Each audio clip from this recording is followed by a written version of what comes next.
They were the family that turned 3 dead parents into a happy ending, every single week for 5 seasons. Nobody told you what happened to the 9 people who made that happen. A murder, a suicide that followed another suicide, an overdose that put a doctor in handcuffs. 59 years later, this is where all 9 of them ended up. Brian Keith, who played Bill Davis, Uncle Bill, and whose off-screen life ended in a tragedy the show's writers could never have invented. He was 44 when the show premiered, born Robert Alba Keith in Bayonne, New Jersey on November 14, 1921, the son of character actor Robert Keith. He made his film debut at age 3 in 1924 and served as a rear gunner on a Marine Corps dive bomber in the Pacific during World War II, earning an Air Medal. He broke into television and film in the early 1950s and was producer Don Fedderson's first choice for the role from the start. Uncle Bill was a bachelor engineer who never asked to raise 3 orphans and never once made them feel like a burden. Brian Keith made gruffness look like the safest place in the world to land. Here's the part almost nobody remembers. Keith had already buried one child before the show ever aired. His first son, Michael, died in childhood in 1963. He married 3 times: Frances Helm from 1948 to 1954, Judy Landon from 1954 to 1969, and Victoria Young from 1970 until his death, and had 7 children in total across those marriages. In 1997, his 27-year-old daughter Daisy died by suicide in her Hollywood Hills home. Keith, already battling terminal lung cancer and emphysema after quitting smoking a decade earlier and facing serious financial troubles, took his own life at his Malibu home on June 24, 1997, 10 weeks after Daisy's death. He was 75. He is interred at Westwood Village Memorial Park, directly above his daughter. Uncle Bill built a family out of children who were not his own. Brian Keith lost 2 of his own children before he found a way to stop the pain of losing any more. Sebastian Cabot, who played Mr. Giles French, and who nearly turned down the role that made him famous because he thought it beneath him. He was 48 when the show premiered, born Charles Sebastian Thomas Cabot in London, England on July 6, 1918, into a working-class family that fell apart financially when he was 14. He left school to work as a garage helper, a chef, a trade that helped push his weight past 260 pounds, and for 3 years, a professional wrestler, before talking his way into acting while working as a chauffeur and valet for actor Frank Pettingill. Mr. French was the picture of English composure, unshakable no matter what chaos the children created. Sebastian Cabot built that composure out of a childhood that had none. What few people know is that Cabot's health quietly failed him twice. He suffered a first stroke in 1974 and mostly retired from acting afterward, settling in Deep Cove near Victoria, British Columbia. During the show's run itself, an earlier illness had already forced him off camera for 9 episodes in 1967, replaced by a fellow British actor playing his brother. He married Kathleen Rose Humphreys in 1940 and had 3 children. Beyond family affair, Cabot's rich voice narrated Disney's original Winnie the Pooh shorts, hosted the horror anthology series Ghost Story, and he played Kris Kringle in a 1973 television remake of Miracle on 34th Street. He was hospitalized after a second stroke in August 1977 in the Victoria area of British Columbia and never recovered, dying at 59. He was cremated, and his ashes were buried at Westwood Village Memorial Park in Los Angeles. Mr. French never lost his composure on screen. Sebastian Cabot lost his health twice in real life and kept working anyway, right up until the second stroke took the choice away from him. Kathy Garver, who played Cissy Davis, the eldest of the 3 orphans, and who was already a college student when the cameras started rolling on a character written as a teenager. She was 20 when the show premiered, born Kathleen Marie Garver in Long Beach, California on December 13, 1945, one of 4 children of Hayes and Rosemary Garver. She had been cast by Cecil B. DeMille himself as a child slave in The 10 Commandments a decade earlier, and was a UCLA speech major when Family Affair found her. Cissy was the responsible one. Half-sister, half-surrogate mother to the twins, she was raising alongside 2 grown men, and was, by the show's own premise, a 15-year-old high schooler, despite the actress playing her already being of college age. Kathy Garver had already worked for one of Hollywood's biggest directors before most viewers even knew her name. What most people don't know is that Garver became the show's unofficial historian long after the cameras stopped. She studied at London's Royal Academy of Dramatic Art, built a decades-long career in voiceover and audiobook narration, and has won 4 Audie Awards for it, the industry's equivalent of an Oscar for spoken word. She married David Travis in 1981. He died in 2025. They had 1 child. She wrote and published The Family Affair Cookbook, the memoir Surviving Cissy, and a book on other former child stars, and now serves as president of the Family Affair Foundation. She is 80 years old today, still narrating audiobooks, still giving interviews about the show 60 years later. Cissy Davis grew up faster than the twins around her. Kathy Garver has spent the 6 decades since making sure nobody forgets what that house actually looked like from the inside.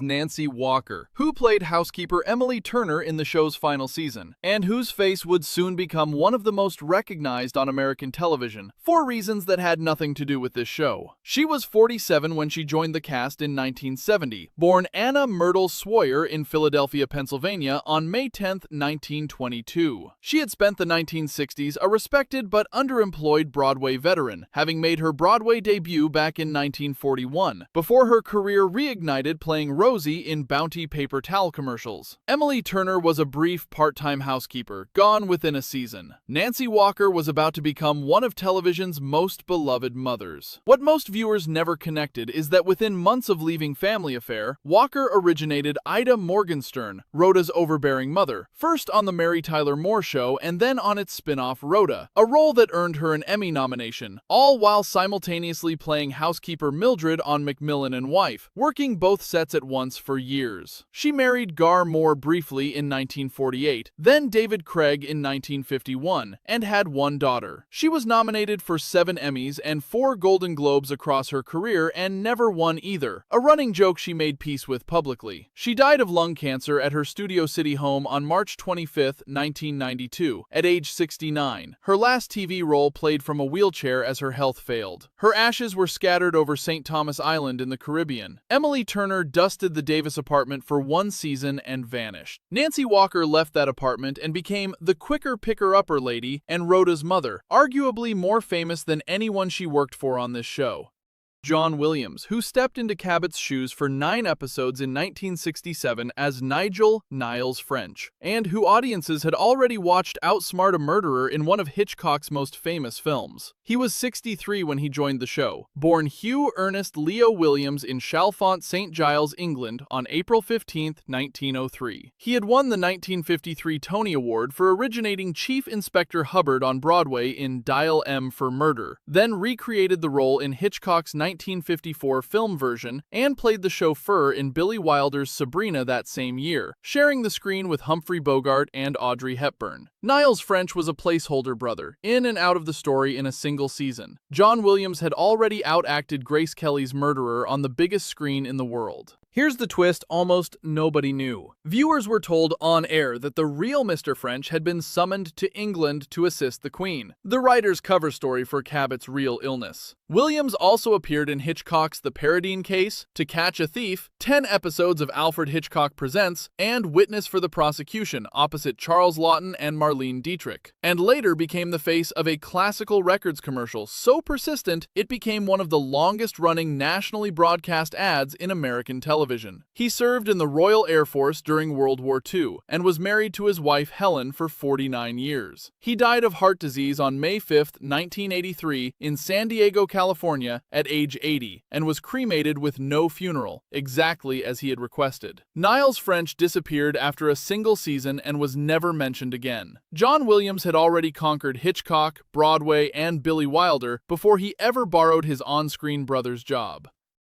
Before we get to the family's darkest chapter, a question for the comments. Which member of the Davis household, Uncle Bill, Mr. French, Cissy, Jody, or Buffy, do you remember most clearly? Tell me below. I read every one. If you're enjoying the channel, please subscribe. This cast is the kind that takes weeks to research properly. Court records, death certificates, hospital details, all of it gets verified before a single line gets written. Your subscription is what keeps that work possible. Heather Angel, who played Miss Faversham, Mr. French's friend and fellow English expatriate, and who who survived a home invasion that took the life of the man standing next to her. She was 57 when the show premiered, born Heather Grace Angel in Oxford, England on February 9, 1909, the daughter of an Oxford chemistry don. She had already built a full career playing Kitty Bennett in 1940's Pride and Prejudice, a maid in Hitchcock's Suspicion, and a passenger in his Lifeboat, and voiced Mrs. Darling in Disney's Peter Pan and Alice's sister in Disney's Alice in Wonderland. Miss Faversham was a light, occasional presence across all 5 seasons, always a step removed from the Davis family's chaos. Heather Angel had already survived decades in an industry that rarely kept its English character actresses working this long. Here's what almost nobody remembers about her real life. On January 4, 1970, while Family Affair was still airing, an intruder broke into the home Angel shared with her husband, television director Robert B. Sinclair. When Sinclair moved to protect her, the intruder killed him in front of her and fled. The case was believed to be a botched burglary and was never solved. She had married actor Ralph Forbes in 1934, divorcing in 1941, before marrying Sinclair in 1944. They remained together until his death. She had 1 child. Angel continued working occasionally after the murder, retiring from acting by 1979. She died of cancer in Santa Barbara, California on December 13, 1986, at age 77, and was buried at Santa Barbara Cemetery. She has a star on the Hollywood Walk of Fame. Miss Faversham's biggest concern on screen was Mr. French's composure. Heather Angel's real life delivered a horror far worse than anything the writers gave her character to react to.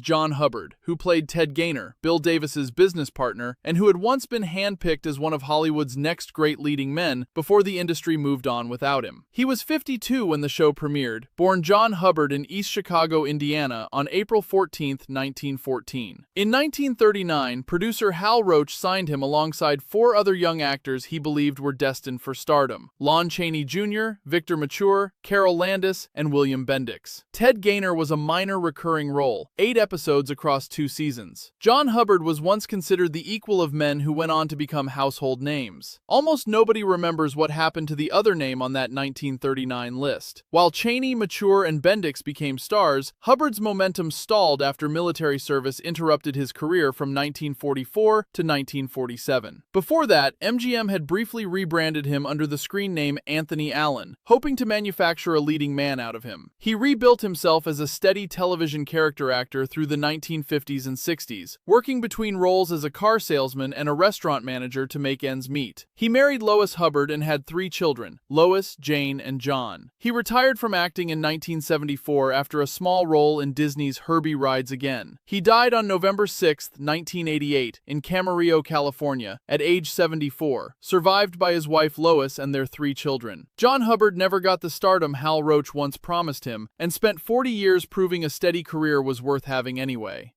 Anissa Jones, who played Buffy Davis, the show's youngest star, and whose real ending remains the single darkest chapter in this cast's history. She was 8 when the show premiered, born Mary Anissa Jones in Lafayette, Indiana on March 11, 1958, and had been modeling since she could walk. With her pigtails and her doll Mrs. Beasley, Buffy became one of the most recognized child faces of the era, and Jones herself made a rare crossover appearance as Buffy on the short-lived series To Rome with Love in 1970. Buffy never grew past 6 years old in the writer's eyes. Anissa Jones aged out of the only role Hollywood would ever let her play. Here's what happened once the show ended and the checks stopped coming. Jones auditioned unsuccessfully for the lead in The Exorcist and turned down a chance at Taxi Driver, unable to shake the image of Buffy in casting directors' minds, and drifted toward a group of older teenagers as her parents' divorce and custody battle intensified around her. When she turned 18 in March 1976, she inherited roughly $70,000 in trust and over $100,000 in savings bonds from her Family Affair earnings, and used the freedom and the money to spiral. On August 28, 1976, after a night of partying with friends in Oceanside, California, Jones was found dead the next day at a friend's house of what the coroner ruled combined drug intoxication: cocaine, PCP, Quaalude, and Seconal, all found in her system. She was 18. Days later, her physician was arrested and charged with illegally prescribing her the Seconal that helped kill her. He died himself that December, before he ever stood trial.